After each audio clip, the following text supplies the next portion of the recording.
네, 지금부터 열두 선지자의 영성 시작하도록 하겠습니다. 오늘부터 다시 아모스를 하도록 하겠습니다. 우리 호세아 했고 요엘 했고 이제 아모스 배우도록 하겠습니다. 네, 질문을 던져보겠는데요. 아모스 시대가 도래하면이라는 질문을 던져봤습니다. 다른 말로 하게 되면 다시금 아모스가 우리 한국 땅에 와서 하나님의 말씀을 선포한다면 어떤 말씀을 선포할까라고 하는 질문을 던져봅니다. 어떨 것 같아요? 이 말은 뭐냐면 이 한국 교회가 어떠한 어려움이 있는지 하나님 보시기에 어떠할까라고 하는 질문을 한번 던져보는 거죠. 우리 눈이 아니라 하나님 보시기에 어쩌면 이제 경제적 부흥을 맞이하면서 우리가 이제 깨어 기도하지 않고 있다라고 하는 말씀을 선포할 수도 있겠고, 너희들은 고난의 때만, 어려울 때만 예배하고 힘겨울 때만 하나님을 찾는다라고 말씀할 수도 있겠죠. 예배가 너무 형식적이다라고 할 수도 있겠고, 굉장히 많은 말씀들을 할 것 같습니다. 너희들은 외적인 거에 참 많은 신경을 쓰는구나. 내가 원하는 것은 영과 진리로 예배하는 그 모습인데 라고 말씀할 수도 있겠습니다. 한번 상상해 보시기 바랍니다. 이 말은 우리가 돌아봐야 하고 우리 한국교회가 돌아봐야 하는 그러한 내용들이겠지요.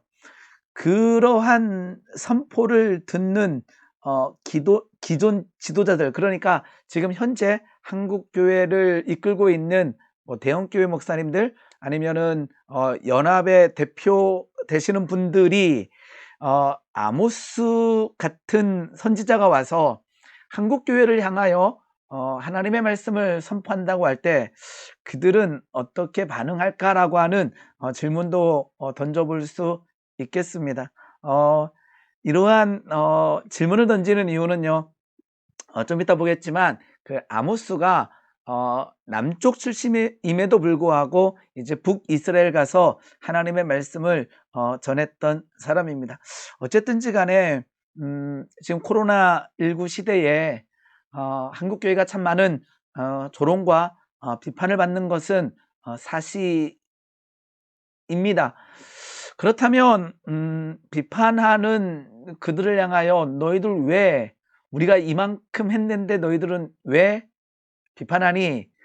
우리나라가 우리가 보는 관점이죠. 기독교가 없었다면 이만큼 성장하지 않았을 거라고 하는 생각을 우리는 갖고 있습니다. 그래서 우리는 어쩌면 억울하죠. 너희들이 이 나라를 위해서 한 게 뭔데라고 하는 소리를 들으면 실은 기독교가 들어오면서 굉장히 많은 부흥과 성장을 맛봤다라는 거죠. 교육, 의료, 수없이 많은 부분에서 선교사님들이 애를 썼고 교회로 인해서 교육이라든지 의료라든지 문화라든지 다 성장하는 일이 우리나라에 있었는데 지금은 그러한 어떠한 긍정적인 측면보다 어떤 부정적인 모습이 더 나타나고 있는 것 같습니다. 네, 아모스 한번 좀 먼저 정리 한번 해보도록 하겠습니다. 아모스 이름의 뜻은 무거운 짐진 자, 짐을 진 자라는 것입니다. 굉장히 실은 이름부터가 실은 좀 안타깝죠. 무거운 짐, 그 시대에 그 상황에 무너진 어떤 상황들을 아모스가 짊어졌다라고 하는 느낌도 없지 않아 있습니다. 우리 시대적 배경은요, 북쪽은 여로보암 2세 많이 들었죠. 우리 호세아 정리할 때 북쪽은 여로보암 2세, 그러면 남쪽은 우시아인데요. 이 북왕국의 여로보암 2세와 남쪽의 우시아 왕이 다스릴 때에 경제적 번성 부흥기를 맞이했고, 특히나 예급이라든지 아니면 아수르가 이렇게 침략이라든지 공격할 수 있는 여력이 없어서, 그러니까 북이스라엘과 남유다는 침략을 받지 않는 상황이었죠. 그러면서 이제 경제적 번성 부흥기를 맞이했고 넓은 영토를 가지게 됩니다. 그리고 이제 아모스는 남유다 출신입니다. 드고아 출신이라 되어 있고요. 드고아는 예루살렘에서 남쪽으로 약 15km 정도 떨어진 곳에 있다고 합니다. 이런 부분들은 실은 만만치가 않겠죠, 외우기가. 그런데 이 부분은 우리가 좀 알아둬야 될 것 같아요. 그러니까 지금 이 시대는 남유다 북이스라엘인데 북이스라엘의 말씀을 선포했어요. 아모스는 북이스라엘의 하나님의 말씀을 선포한 선지자인데 출신이 남유다 출신이라는 거예요. 우리 지난번에 호세아 배울 때도 호세아도 북이스라엘을 향하여 하나님의 말씀을 선포했는데, 즉 호세아는 그 북이스라엘 출생으로 그 지역에서 하나님의 말씀을 선포했다면 아모스는 남유다 출신이라는 것입니다. 실은 시사하는 바가 큽니다. 아까 제가 이 얘기를 했잖아요. 그 선포를 듣는 기존 지도자들은 무엇이라고 할까? 즉 남쪽에 있는 한 사람이 와서 북쪽에 와서 하나님의 말씀이라고 막 심판의 메시지를 전한다면 북쪽에 있는 종교 지도자들의 입장에서는 받아들이기가 쉽지만은 않았을 것 같아요. 두 번째는, 그러면 북쪽에도 종교 지도자들이 있을 텐데 왜 남쪽에 있는 아모스를 택해서 하나님께서 말씀을 선포하라 했을까?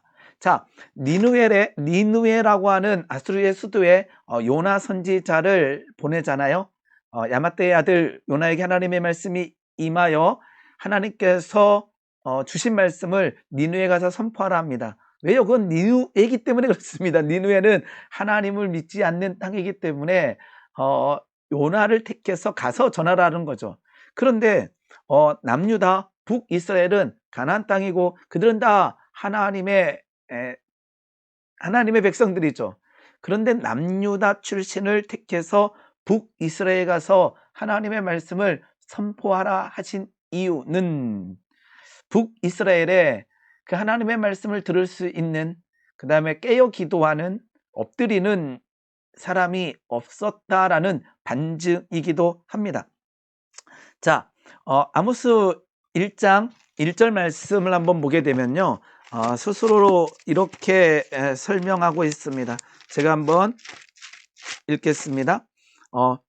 유다 왕 우시아의 시대에 나오죠. 우시아의 시대 곧 이스라엘 왕 요아스의 아들, 여기 나오죠. 여로보암 시대 지진전, 이 지진이라는 건 다음에 배울게요. 이제 지진이 있었다라는 거예요. 지진전 2년에 드고와 목자 중 아모스가 이스라엘에 대하여 이상으로 받은 말씀이라, 이렇게 되어 있고, 이제 7장 14절에 가게 되면 이렇게 되어 있습니다. 아모스가 이 아마샤는요 북이스라엘의 베델 제단 섬기는 제사장이라고 알고 있으면 됩니다. 아모스가 아마사에게 대답해 이르되 나는 선지자가 아니다, 선지자의 아들도 아니라 나는 목자여 뽕나무를 재배하는 자다라고 얘기합니다. 그러니까 아모스의 직업이 기록되어 있죠. 나는 선지자가 아니다, 나는 선지자의 아들도 아니다, 나는 목자다, 남쪽에서 양을 치는 목자요, 그 다음에 뽕나무를, 돌무화과 나무를 재배하는 자다라고 설명하고 있습니다. 근데요, 이 신학적 논쟁을 보게 되면 굉장히 실은 지금도 합의가 안 되고 있다고 합니다. 뭐냐게 되면 지금 나는 선지자가 아니다, 나는 선지자의 아들도 아니다라고 하는 이것이 과거를 얘기하는지 과거형인지 현재인지를 합의를 못 보고 있어요. 그러니까 많은 그 신학자들이 이런 거죠. 그러니까 목자와 뽕나무를 재배하는 자로서 하나님의 말씀을 전했다라고 하는 주장도 있고, 나는 선지자가 아니다, 선지자의 아들도 아니다라는 것은 과거고, 나는 선지자가 아니었으나 이제는 선지자다라고 하는 의미로 받아들이기도 합니다. 제 생각은 그냥 편안하게 생각하면 예전에는 목자의 삶을 살았지만 그죠? 지금은 선지자다, 뭐 이렇게 해석할 수도 있는 것 같아요. 그런데 우리가 보게 되면 남쪽에서 이제 목자 생활을 하던, 그 다음에 뽕나무를 재배하던 자에게 어느 순간 하나님의 말씀이 임한 거죠. 그러니까 그 임하는 시점, 그러니까 선지자, 목자요 뽕나무 재배하는 자였다가 선지자로 이렇게 부름받고 하나님의 말씀이 임했다. 뭐 이 해석도 있고, 아까처럼 그냥 목자고 뽕나무를 재배하는 하나님의 말씀이 임해서 평신도로 갔다라고 해석하기도 합니다. 그런데 우리가 볼 때 그 목자, 다윗도 아버지 양을 치는 자였잖아요. 그러니까 이 시대에 양을 친다라는 것은요, 굉장히 실은 낮은 어떤 그 직군에 속한다고 볼 수 있어요. 냄새나고 이렇게 바깥에서 계속 지내야 되고 어려운 일이었죠. 그런데 그래서 이 선지자는 남쪽에서 지금으로 치게 되면 낮은 계층의 사람이다라고 많이들 이해하고 그렇게 인식할 수 있는데, 이 원어를 보게 되면 보통 목자는 로에라고 하는 단어를 사용하는데 여기서는 노케드와 보케드라고 하는 단어를 쓰고 있다는 거예요. 그것은 뭐냐면 목자인데 그 집으로 치게 되면 엄청난 그 가축들을, 양과 염소들을 가진 자라는 거죠. 그러니까 이제 뭐 그냥 조그만 양떼나 염소를 기르는 목자가 아니라 엄청난 부자였다라는 의미이기도 합니다. 그래서 부유한 목축업자였다라는 해석이 더 이렇게 조금 더 우수하고 있습니다. 원어 뜻에서 볼 때 그렇습니다. 이렇게 목자만 보게 되면 그냥 일반적인 목자, 가난하고 낮은 직군 이렇게 할 수 있겠지만 단어를 보게 되면 부유하지 않았나라고 생각됩니다. 자, 그리고 이제 아모스 그 성경 자체의 어떤 문장력을 볼 때도 수리하고 문학적 표현을 보아서 배우지 아니한 자가 아니라 무상계급이 아니라 굉장히 똑똑하고 이렇게 그 경제적인 여유도 있었다라는 것이 있었다라고 생각되어집니다.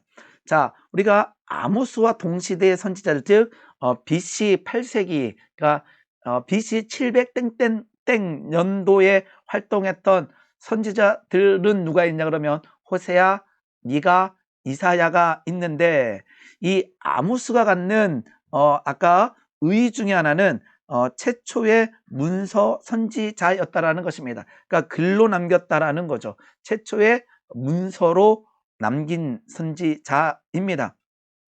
그 다음에 정의와 공평을 말하고 있고요. 우리 굉장히 유명한 말씀이죠. 오직 정의를 물같이 공의를 마르지 않는 강같이 흐르게 할지어다. 5장 24절이 우리가 가장 잘 아는, 가장 많이 들어봤던, 그리고 아모스에서 굉장히 중시 여기는 말씀입니다. 오직 정의를 물같이, 그러니까 정의가 그냥 물이 흐르듯이 공의가 마르지 않는 강같이 흐르게 하라라고 하는 이 말씀이 중심 말씀이기도 합니다. 자, 다시 한번 보게 되면요, 우리 지난번에 한번 배웠었지만 아까 배경은 여로보암 2세입니다. 우리 호세아 때 설명했습니다. 아까 말씀했듯이 경제적 부흥기, 외세적 침략이 적었던 때, 그래서 이러하기 때문에 하나님을 의지하지 않게 된다라는 거죠.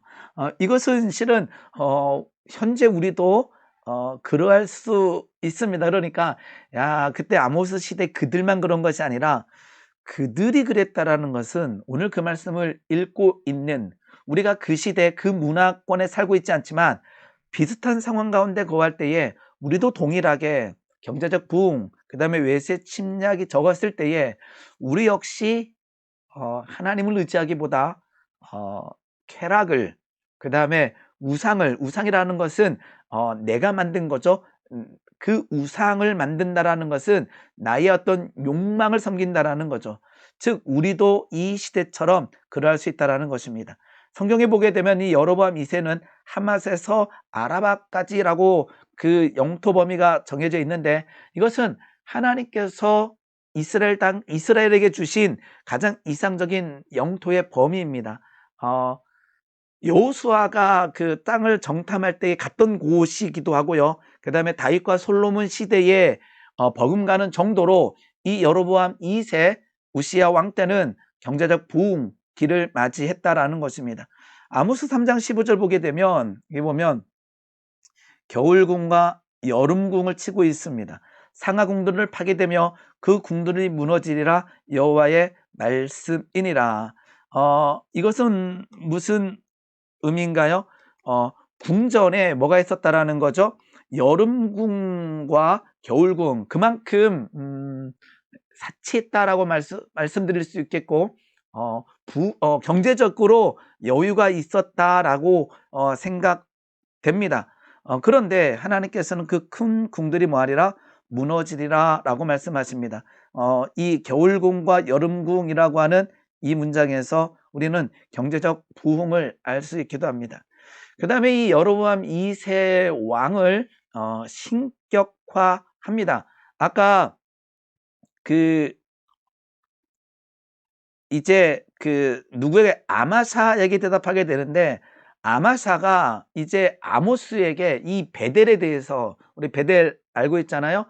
야곱이 하나님을 만난 땅, 그 땅이 바로 베델인데 그곳에서 우상을 숭배할 뿐만 아니라 여로보암 2세 때 그 제사장이 이렇게 합니다. 이 베델은 왕의 성소다라고 아모스 7장 12절에서 아마샤가 얘기하고 있다라는 거죠. 이 말은 뭐예요? 무너지고 있다라는 거예요. 뭐 이런 의미죠. 이 교회는 누구누구의 것이다 라고 하는 거죠. 하나님의 것인데 그렇게 되어지고 있다라는 것입니다. 그래서 여로보암 2세를 신격화하는 모양이 어디에? 아모스에 기록되어 있다라는 거죠. 그 베델은 무엇입니까? 결국은 이제 뭐 베델로 가지 말라라고 하나님의 말씀이 선지서에 참 많이 기록되어 있는데 이스라엘 백성들은요 힘들고 어려울 때마다 그 베델로 올라가고요, 길갈로 가게 되고요, 뭐 이런 식의 종교적 행위들을 했었어요. 왜냐 그러면 우리도 그러잖아요. 예를 들어서 그 이스라엘 땅에 간 그 자체로 우리 마음이 새로워질 때가 있잖아요. 그래서 이스라엘 백성들이 이제 베델, 뭐 길갈, 뭐 이런 땅을요 굉장히 굉장히 귀하게 여겼습니다. 왜냐 그러면 베델은 하나님의 집이고 그들이 잘 아는 그 야곱이 하나님을 만났던 땅, 길갈은 그 여호수아가 요단강을 건너서 그 진쳤던 첫 번째 땅이 바로 길갈이라는 거죠. 그런 곳은 굉장히 이스라엘 백성들에게 굉장히 소중한 땅들이었어요. 그런데 결국은 그 땅들조차도 이렇게 하나님께서는 길갈로 가지 말고 베델로 가지 말라라고 하는 명령을 하시게 됩니다. 거기서 엎드려야 되는데, 거기서 심령을 찢어야 되는데, 우리 요엘 선지자처럼 옷을 찢지 않고 심령을 찢어야 되는데 어떠한 종교적 행위를 통하여 만족을 얻고자 하는 모습들이 그들에게 나타난 거죠. 실은 오늘 우리에게도 나타날 수가 있습니다. 우리도 심령을 찢으며 회개하고 통회하고 자복해야 되는데 어떠한 종교적 행위에 만족하는 것으로 그칠 수가 있다라는 거죠. 자, 이때 당시에는 이제 가진 자와 가지지 못한 자의 어떠한 양극화 현상이 나타나기 시작합니다. 그런데 이제 성경에 지금 굉장히 많이 나오지요.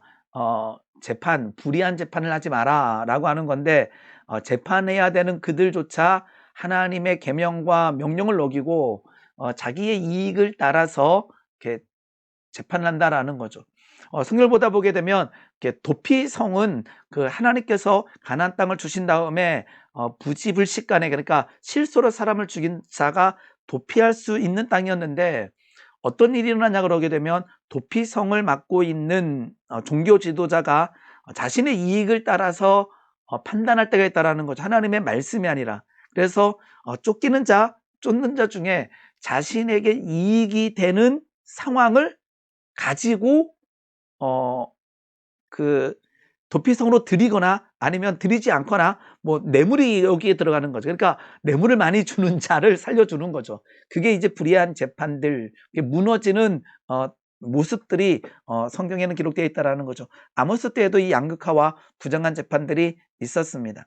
자, 나중에 한번 나오겠지만 이제 아모스와 아마샤, 제가 아까 첫 번째 이렇게 던질 때에 그 선포, 아모스가 지금 우리나라에 와서 하나님의 말씀을, 좀 강력한 하나님의 말씀을 전할 때에 그 선포를 듣는 기독 지도자들은 무엇이라 말할까라고 하는 이 질문을 던진 이유가 바로 여기에 있습니다. 즉 아모스는 남쪽의 목자 출신, 뽕나무를 재배하던 자 출신의 선지자였고요. 그리고 하나님의 명령을 따라서 이제 북쪽에 가서 베델에 가서 하나님의 말씀을 선포하는데, 그곳에 지도자는, 종교적 지도자는 이제 아마샤가 되는 거죠. 베델의 제사장입니다. 그래서 아모스 7장 10절에서 13절 보게 되면 때에 베델의 제사장 나오죠. 아마샤가 이스라엘 왕 여로보암에게 보내 이르되, 이제 여로보암 2세가 왕이었으니까요. 이스라엘 왕 여로보암에게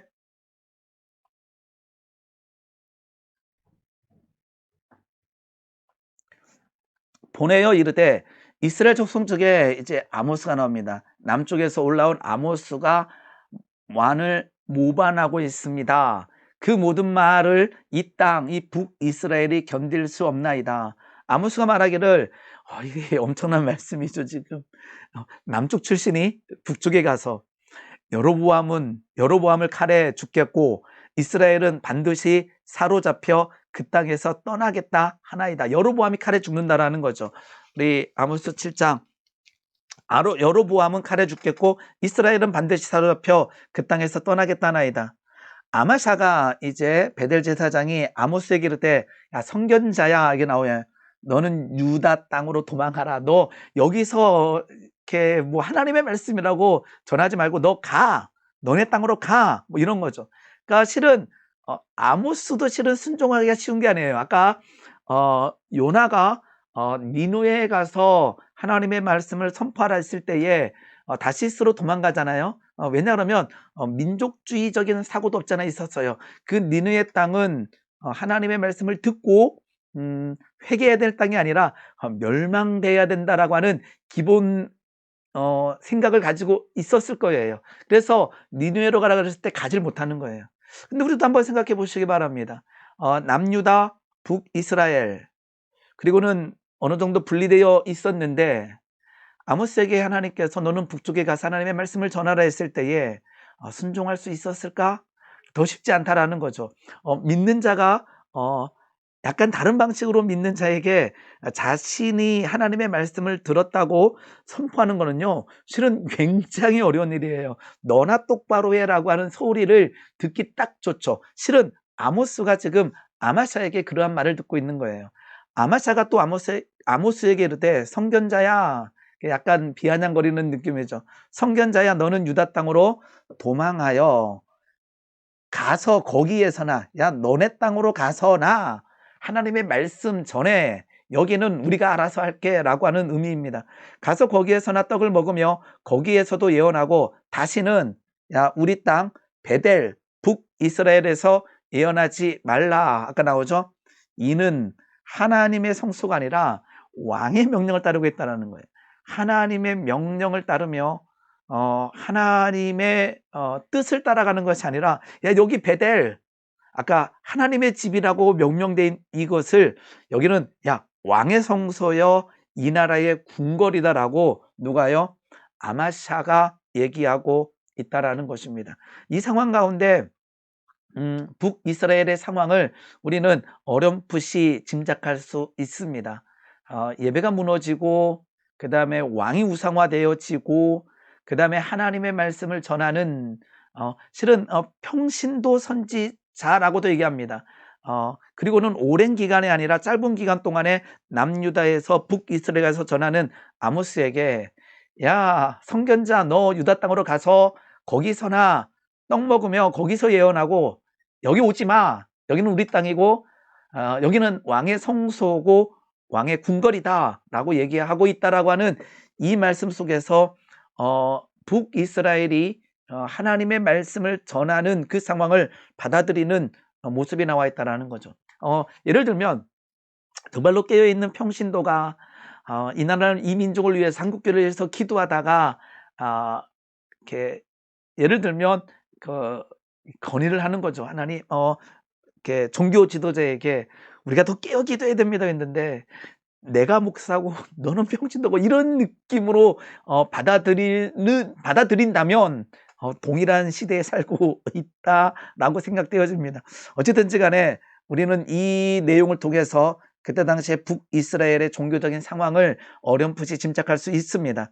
하나님께서는 그러한 남쪽에 있는 목자 출신, 남쪽에 있는 뽕나무를 재배하던 아모스를 택해서 북이스라엘을 꾸짖고 있다라는 거죠. 아까처럼 왜 하나님께서는 요나를 택해서 니느웨를 보내셨을까라고 하는 것은 우리는 짐작할 수가 있어요. 그런데 남유다 출신을 택해서 북쪽으로 보낸 이유는 그 북쪽에 깨어있는 하나님의 백성이, 하나님께서 사용하고자 하는 백성이 없었다는 의미이기도 합니다. 그래서 아모스를 누가요? 아마샤가 꾸짖고 있는 거죠. 무시하고 있고 있습니다. 이러한 상황이 이제 펼쳐진다라는 것입니다. 자, 아까처럼 남쪽에 있는 목자 출신, 남쪽에 있는 아모스를 들어 사용하신 이유는 북이스라엘이 영적으로 무너지고 있다라는 것입니다. 하나님이라고 하는 이름을 내려놓지 않아요.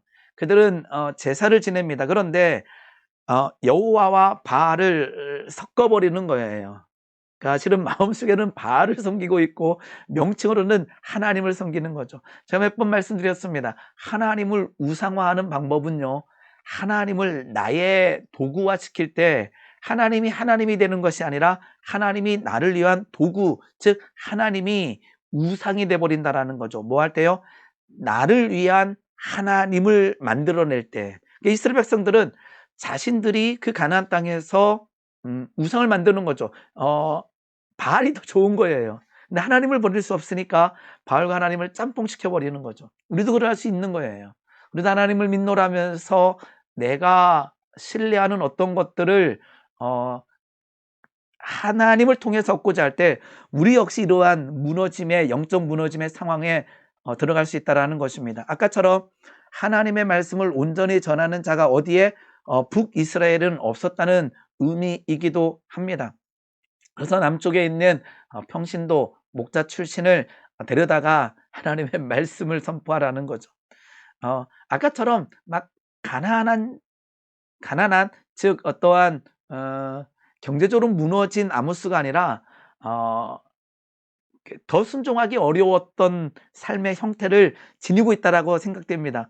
아까처럼 막 가난한 사람이 막 부자들 보고 너희들 똑바로 살아 이러게 되게 되면 이런 생각이 들 때가 있어요. 그것은 뭐냐면 그 상처와 아픔으로 인해서 내가 소리치는구나라고 할 수 있다라는 거죠. 그런데 그 아모스 자체가 아까처럼 아주 거부였을 가능성이 크다라는 것입니다.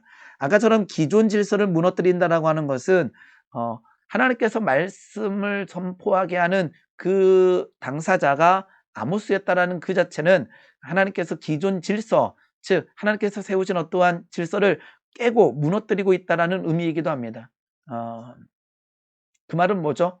아까처럼 하나님께서 세우신 그 질서, 하나님께서 세운 자들이 하나님의 말씀과 계명을 지키지 않기 때문에 그러하다라는 것입니다. 자, 아모스의 맥을 잡아보면요, 이제 1장부터 쭉 나가는데 오늘 2장까지 한번 보겠지만 8가지의 심판 예언이 있습니다. 각 민족에 대해서 하나님께서 막 심판을 하셔요. 그리고 이스라엘에 대해서 심판을 하시고요. 그래서 첫 번째는 심판의 메시지고, 두 번째는 환상을 보여주시면서 회개하는 자를 구원하시겠다라고 하는 내용으로, 즉 결국은 심판과 구원인데 포인트는 어디 있죠? 하나님의 마음은 심판의 포인트가 아니라 회개하고 돌이켜서 온전한 모습으로 돌아와라라고 하는 것이 하나님의 뜻이겠죠. 아까 말씀했듯이 중심 구절은요, 핵심 구절은 아모스 5장 24절 오직 정의를 강같이 고기를 마르지 않는 강같이 흐르게 할지어다 말씀하십니다. 8장 11절에도 중요합니다. 여호와의 말씀이니라 보라 날이 이를지니 내가 기근을 땅에 보내리니 양식이 없어 주림이 아니요 물이 없어 가람도 아니요 여호와의 말씀을 듣지 못한 기갈이라. 여호와의 말씀을 이제 듣지 못한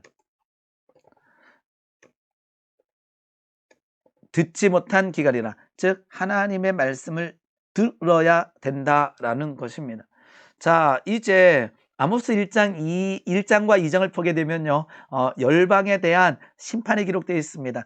이렇게 되어 있습니다. 다메섹의 서너 가지 죄, 가사, 두로, 예돔, 암몬, 모압, 이렇게 계속 서너 가지 죄에 대해서 하나님께서 이렇게 말씀하십니다. 한 군데만 읽어볼게요.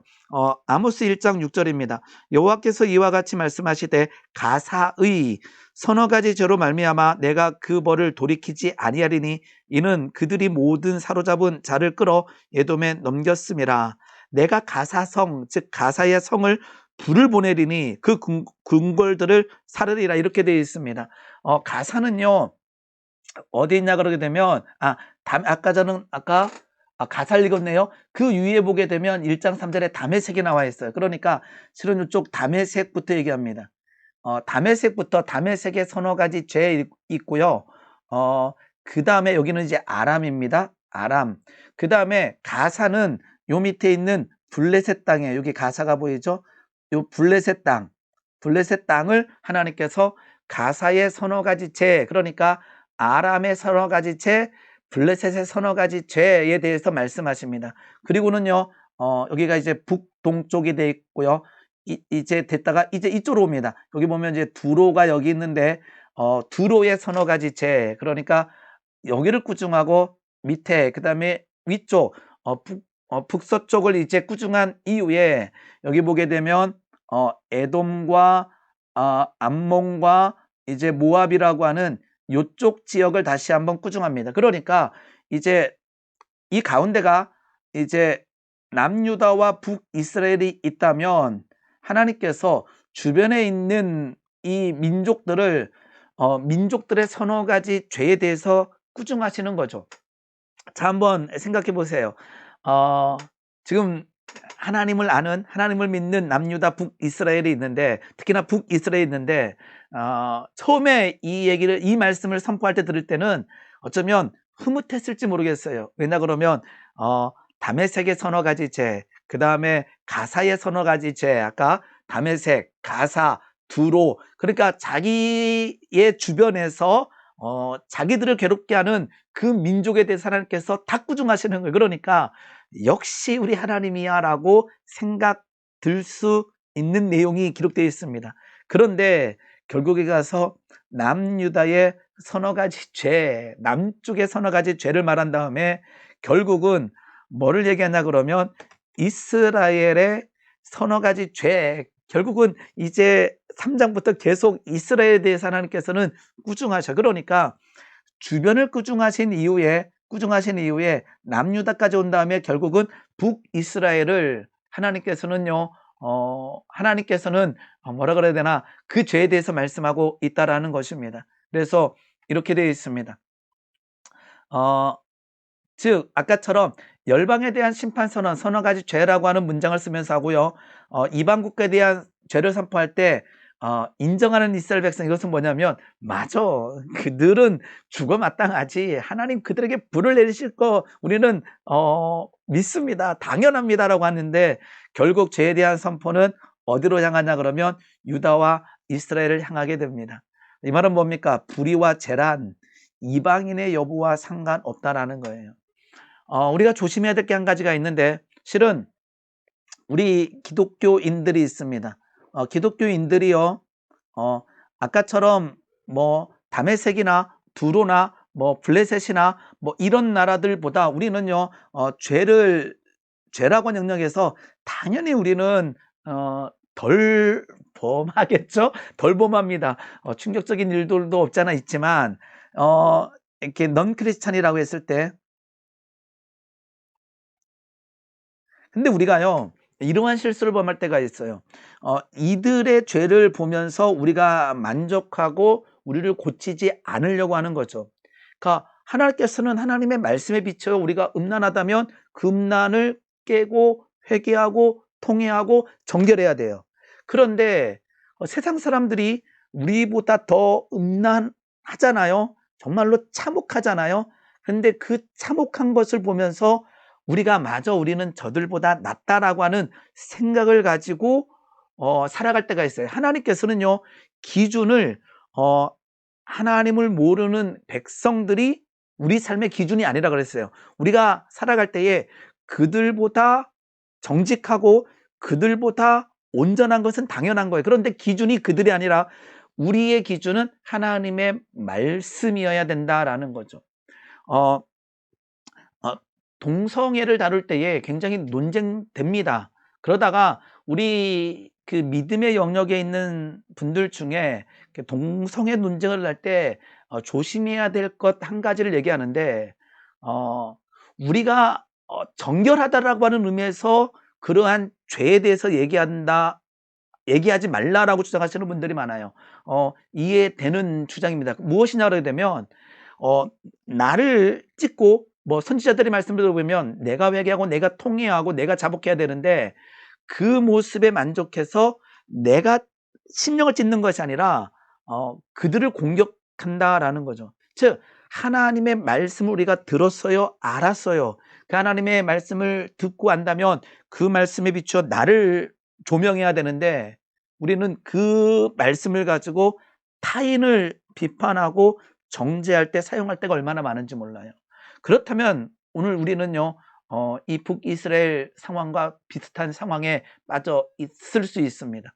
자, 하나님께서는 아까처럼 열방에 대한 심판을 선언하시면서 결국 유다와 이스라엘, 결국은 이스라엘의 죄에 대해서 말씀하고 있다는 것입니다. 오늘 여기까지 하면서 마지막에 불이란 죄란 기독교인과 기독교인이 아닌 여부와 상관없이 하나님의 말씀에 비추어 우리에게도 하나님께서는 말씀하신다라는 거죠. 우리의 심령을 찢으며 온전케 되어지는 주의 백성이 되기를 소망합니다. 오늘 여기까지 하도록 하겠습니다. 애쓰셨습니다. 감사합니다.